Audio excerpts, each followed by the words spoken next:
Hey everyone, welcome to the channel. Yeah. This, as you can see, we're in our car, not in our kind of normal location. We had mentioned before that we were coming to South Dakota, not only to visit the Mount Rushmore? thank you, and the Badlands and stuff, but for another reason, to get our residency here. So we are in the parking lot of America's Mailbox because that is the company that we're using to change our residency. Yeah. It's considered a post office, so we're not really allowed to go in and film the area or the inside the building. Hi, we're Josh and Petra, early retirees traveling the world slowly while sharing honest insights about retirement and life on the road. Join us and share in the journey.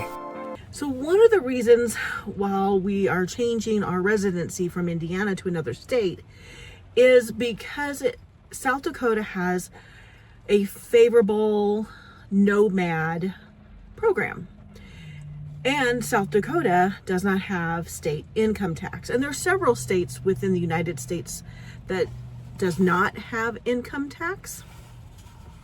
And that's why digital nomads will tend to use those states as their residents. Yeah. We chose South Dakota. I think a couple that I can think of off the top of my head are Tennessee and Florida. I know there's more. Very popular. Yeah, there are more. I did look at a list. I just didn't commit it to memory since I knew we were coming here. And this process was actually pretty simple. We first learned about the program probably about 9 months ago, kind of looked at it, and then set that information aside until we were ready to use it. So at this time of recording, it would have been 6 days ago that we contacted America's Mailbox, talked to them on the phone. They sent us the application and we filled it out and sent it back. Mm-hmm. And then they told us in 2 to 3 business days, our account would be active. So that would have been yesterday. Yeah. Now, we are now homeless. Yeah. From yesterday, we left Indiana. We closed on our house and left Indiana and went to Colorado, stayed the night in Colorado. And then we knew we were going to come up here for that replanned trip anyway. So I sent an email because I hadn't gotten anything from America's Mailbox saying, hey, your account's active. These are the instructions. This is your new address. And they let me know that the account was active. And then I let them know that we were just going to come in today to get information, to get instructions since we were going to be here. And, and then of course they were okay with that. So it was a real easy process. Yeah, actually it was a lot faster and easier than I thought it would be. It could be because we filled in the paperwork ahead of time. The paperwork itself took, 5 or 10 minutes. It didn't ask for too much information. But the process inside the door was pretty short and sweet. She had the address for us. It was active. Pointed out some instructions on how to handle different situations when an address is required. She gave us a form for that. They also pointed out that should you need it, there's actually a couple of apartments here if you want to stay at the post office itself. If you don't have a place to stay within Rapid City. We went ahead and booked a hotel with IHG using some points, and that's where we're going to be staying. Plus we're going to go see Mount Rushmore. It is pouring out rain here, and you can see to the top of the hills, not beyond, which is a little disappointing, but we're hoping to get a break in the weather, or figure out when the break in the weather is coming so that we can be out there by Mount Rushmore to get some good footage of it when it's not pouring out. So let me talk about what is required with the state of South Dakota. So in order to become a resident, of course, you have to have an address. Again, while we're using America's Mailbox. But you have to stay one night every 5 years. And again, another reason why it's very Nomad friendly. Yeah. And so when Josh had mentioned that America's Mailbox has apartments here, you literally can stay with them. So you can contact them, book an apartment for a night, fill out your paperwork, and then they will give you stay your night, and then they give you all the paperwork with your receipt showing you stayed the night, your address, and then you go to the DMV and you get your driver's license. Yep. Next morning you re-up and Yep. head out the door. So we are going to have to talk to the hotel, since we booked for 2 nights, to see if we can get our receipt for tomorrow, or if we have to wait for the second day, which would be Friday. Which is Friday, yeah. To go into the DMV. Yeah. Either way, it should be, considering how quick that went, I'm anticipating more of the same wherever we go. And so my hope is, like he said, it's quick at the at the DMV. However, I don't want to chance it. I kind of want to be there first thing in the morning, as soon as they open, or shortly thereafter. So honestly, it's a very easy process, and basically you are given access to like an email account, and what they do is there's different levels of membership that you picked. We picked the highest one because basically what that means is they're scanning every piece of mail that comes through, and the outside of the outside, yes, the outside of the envelope. Then you let them know if you want something shredded, or if you want them to open up what is inside the envelope, and then they scan that to you so you can see it, and you can choose to leave it here, and if you want to pick it up later, or if you want to have that shipped somewhere else. And when we did talk to them on the phone, we asked if they would ship something internationally, and they said yes. Yeah. And it is most likely we will have things shipped. I don't think we're coming back here. It's a little out of the way for Europe and Asia. Yes. Now, we are lucky that we are meeting family at the end of this year. They're coming to Europe for a family holiday, and so it's always possible that we might just have them ship stuff to my sister's house, and she brings it with us. You know, other than that, we'll pick a prime time where we're going to be in a location for a while and have that shipped over there internationally. It could be costly, and quite honestly, I think the only real things that we might need is if we ever have an issue with, like, we lose a credit card, or like a debit card or something, and need to have it replaced. Some places may not ship overseas. We know Charles Schwab does. We've talked to them about that. I'm not for sure about Fidelity. And so if not, they can always send it to our American address, which would be here, and then we can let America's Mailbox know to ship it internationally. It might cost some money.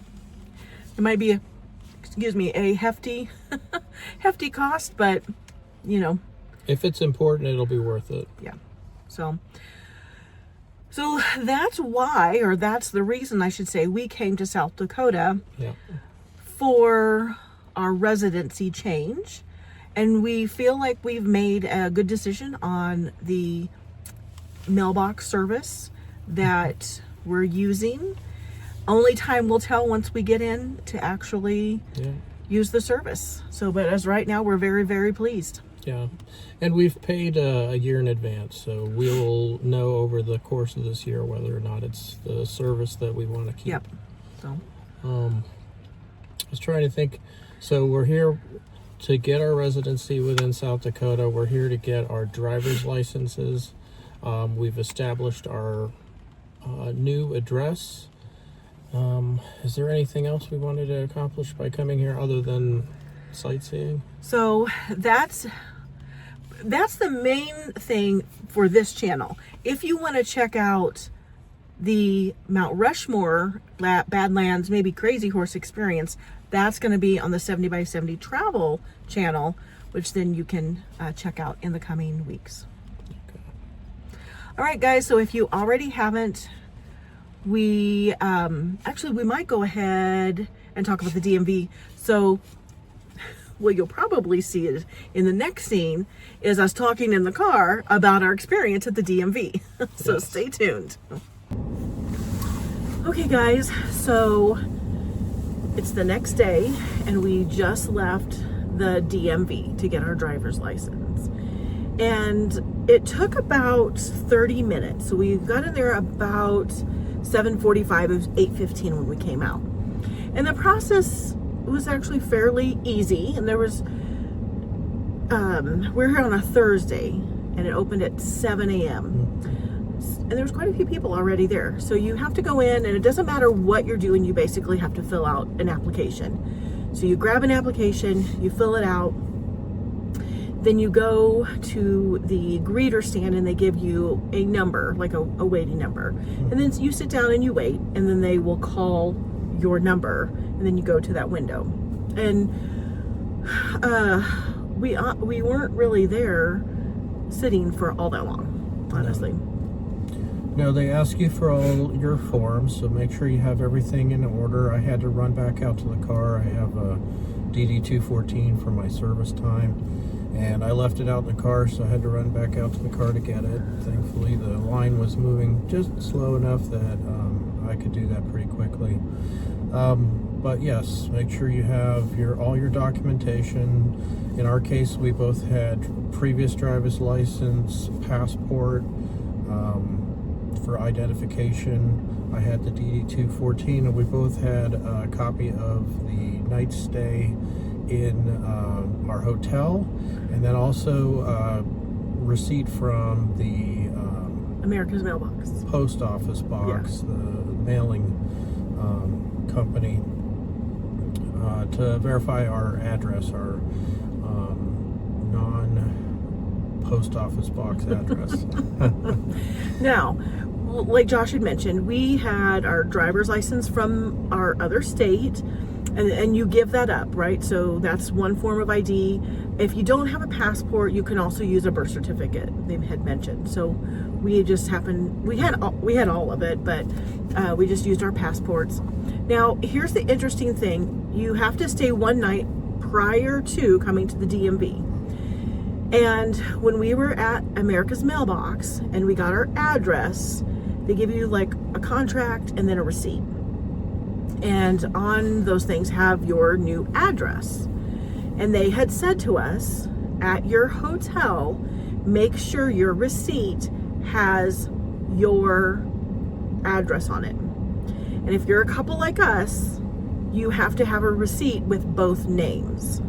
Make sure you have that. So we went to our hotel, we used points, which caused a little bit of confusion or friction a little bit, we'll tell you here in a minute. And we had this gentleman at the desk who we told him what we needed, and so on our profile, he put the address. Yeah. Initially though, it was only in Josh's name because Josh had booked the Holiday Inn Express under his account. Right. So in the morning, they gave us the paperwork and it only had his name on it. And honestly, we didn't know that my name needed to be on it as well until there was a different morning check person who had mentioned it. But the first person, when we checked out, we went to go check out and then have breakfast, he was it sounded like filling in for desk staff, and he didn't really know. But he was able to print us off it was like a member contact information form. So it had, Josh's name, the address that the previous desk staff worker had put in. But again, my name wasn't on it. So we went and had breakfast, and then we came back. He saw us and said, oh, maybe this lady can help you. And so then at that point in time, it was the desk staff people that worked there. And she had mentioned that they've had to do receipts to make sure both names, so like for both of us, were on that receipt. Right. Now here's the tricky part. We paid with our IHG points on our account. So the receipt didn't show anything. There was no list of charges. Now we were lucky because the gentleman who didn't know what he was doing in the morning, we asked for a receipt in the morning, and they had printed off all these receipts already and had given it to us, and that showed like what the room charges were, but then it said a total of 0. Because once we handed the key in, then they had cleared out the account. The receipt also had the date that we arrived and departed. Yes. So, I mean, technically we could have said that we arrived the day before and departed today, while it didn't say the actual price or cost or that we had paid any money. I mean, ultimately, we paid in points. It's an award night. It's still money. Yeah. We had paid for those points at some point. And while the two gals that were checking us in at the DMV were both a little bit disgruntled about it, that's kind of where it ended. They just made a comment, and then that's kind of where it stopped, and they moved forward on all the with their process. So I don't think it's something that's going to hold you up if that is the case for you too. And they had just mentioned, like, we'll do it this time for you.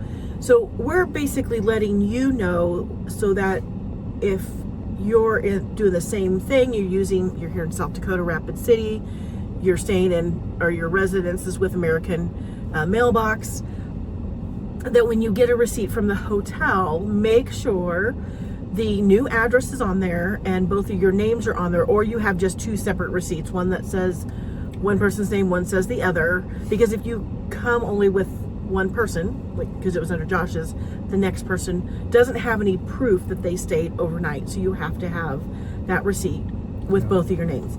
And it's best if you can show the charges, even if it says 0. And I think that they probably would have gone along with that if we put up any resistance at all. I may be wrong, but I mean, they've got to have seen this before where people have come through and had a similar situation. The fact that they move forward without too much hesitation tells me that that's probably okay. Yeah. I mean, otherwise it falls on them for giving us a driver's license without, verified proof. But they must not, I imagine that there's some kind of leniency when that's, right. In this situation, for instance. Yeah. And then they process the paperwork, you take an eye exam, they take your picture, and then now you have a driver's license. At the current time of filming, it was the driver's license is $38, $2 if you're going to use a credit card to make that payment, or they also take cash. I think they take checks as well. I did see something that said checks are payable too, but we don't have checks. Make checks payable to the DMV. So that brings us to the end of what we were talking about. I don't know if anybody can tell, but it's a little foggy here this morning. Let me turn the camera around so you guys can see. The visibility is not great. I don't know, I would say maybe 100 yards tops. It's definitely better now than it was earlier. Anyway, we decided, since it was pouring out rain all day yesterday, including, really, till we went to bed, we opted instead to go out to see Mount Rushmore today, thinking it would be clearer today, but... And it is, without rain. Yeah, there's no rain. But the fog is really thick. I don't know. We're going to go out there and try and, we'll get close enough to get some film, but it's... So if you follow us on the travel channel, if you follow us on the travel channel, and you were hoping to see Mount Rushmore and the Badlands and all the other stuff, I don't think it's going to happen. It is about a 30-minute drive from where we're at. We're going to go out there, see if the fog lets up, but we actually shortened our stay here because tomorrow, actually starting in the morning, tonight, it's supposed to start tonight. They're supposed to start having freezing rain and sleet starting at midnight tonight, and then followed by 4 to 8 inches of snow. So We thought, well, let's not spend another night. Let's get out of town before it snows, Yep. before all this weather comes, because it's a 6-hour drive from here back to Longmont, Colorado. And while it's mostly flat and not a lot of hills or anything like that, nobody wants to drive through a blizzard. I've done it before. I've done it a couple times because of work, but you know, now that we're no longer working, I don't really want to have to do that. So it may turn out that it just isn't our time again to see Mount Rushmore. Mount Rushmore. So, but you know, we have to come back within the next 5 years, so we will have another opportunity. Yep. I think that we will be able to see it. We'll just have to get pretty close, and that, you know, we won't get those picturesque distance views with blue skies in the background like you see on the postcards. we're gonna get what we can. Yeah. So, all right, guys. Well, thank you guys so much for following along with our process of why we got our South Dakota residency, and that whole process of what it takes to get your South Dakota residency, which in reality is pretty easy. Very little, actually. Very little, yes. Yeah. So if you find this content useful and you'd like to follow along, please do so. Subscribe to the channel. Give us thumbs up. If you've been here, you've been through this process, let us know if there's something else that you would let the viewers know, or if you have a question, let us know in the comments, and we will see you in the post. See you in the post. Goodbye, guys.